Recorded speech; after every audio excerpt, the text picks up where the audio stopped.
کہ جب ہم دکھی ہوتے ہیں یا کوئی پریشانی ہوتی یا دل پہ کوئی بوجھ ہوتا ہے یا ہمیں کوئی مسئلہ پیش آتا ہے یا کوئی ضرورت پیش آتی تو ہم سب سے پہلے کس کا سوچتے ہیں؟ یہ ایک ٹیسٹ ہے ہمارے لیے. ہمیں سب سے پہلے اللہ سبحانہ وتعالیٰ کے بارے میں سوچنا چاہیے کہ وہ ہے نا. کیا مشکل ہے؟ کوئی مشکل نہیں، کیونکہ وہ ہے. جب لوگ سو جاتے ہیں وہ اس وقت بھی جاگتا ہے، جب لوگ بھول جاتے ہیں وہ اس وقت بھی یاد رکھتا ہے، جب لوگ ناراض ہو جاتے ہیں وہ اس وقت بھی ہماری سنتا ہے. اور شرک کا پہلا دروازہ ہی یہاں سے کھلتا ہے جب بندہ اپنی کسی بھی مشکل میں اللہ کی طرف جانے کی بجائے لوگوں پر توکل کرنے لگے، لوگوں کے پیچھے بھاگنے لگے، انسانوں پر امیدیں رکھے اور انسانوں کو اپنا رازق اور اپنا مالک سمجھنے لگے. کوئی انسان ایسا نہیں کہ جو ضرورت مند نہ ہو. کسی بھی انسان سے جا کر مل کے دیکھیں، چاہے کوئی غریب ہو یا امیر، دنیا کے غریب ترین انسان کو بھی اور امیر ترین انسان کو بھی اور ان کے بیچ کے بھی لوگوں کو، سب کے سب محتاج، سب کے سب ضرورت مند ہیں. اور سب کی ضروریات صرف ایک رب ہی پوری کر سکتا ہے، کوئی بندہ نہیں کر سکتا.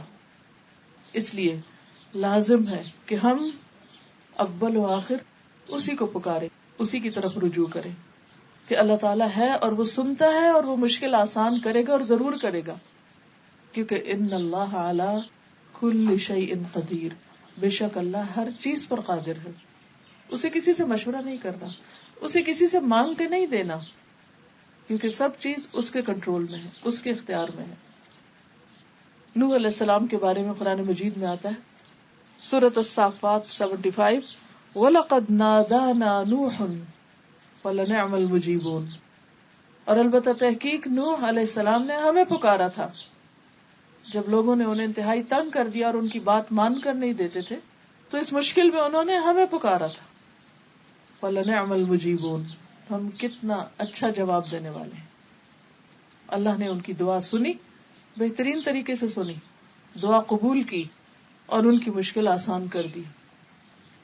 مشکل کتنی بھی بڑی ہو، آزمائش کتنی بھی طویل ہو، دکھ اور درد کتنا بھی گہرا کیوں نہ ہو، کسی بھی قسم کا کیوں نہ ہو، کبھی بھی اللہ کی رحمت سے مایوس نہیں ہونا چاہیے، ہمیشہ پر امید رہنا چاہیے.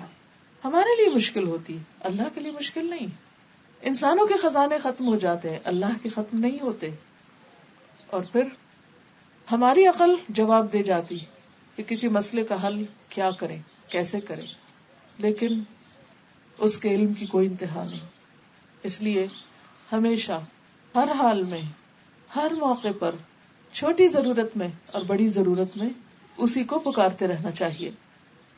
وَاذْكُرْ رَبَّكَ فِي نَفْسِكَ، بندوں کو پکارنے کے لیے تو اونچی آواز میں بولنا پڑتا ہے، چیخنا چلانا پڑتا ہے، لیکن اس کو دل میں تضرعا وخیفتا، عاجزی اور زاری کے ساتھ، گڑ گڑا کے، چپ کے ودون الجہر من القول، اور آہستہ آہستہ زیر لب باتیں کرتے کرتے، بالغدو والآصال، صبح اور شام، ولا تکن من الغافلین، اور غافلین میں سے نہ ہونا. کیونکہ عبادت کا کیا مطلب ہے؟ محبت، اطاعت، عاجزی اور انکساری کے ساتھ اللہ کے آگے جھکنا. اور اس جھکنے میں جو اہم ترین اور پسندیدہ ترین چیز ہے وہ ہے اپنی ہر ضرورت کے لیے اللہ کے آگے ہاتھ پھیلانا، اللہ سے مانگنا.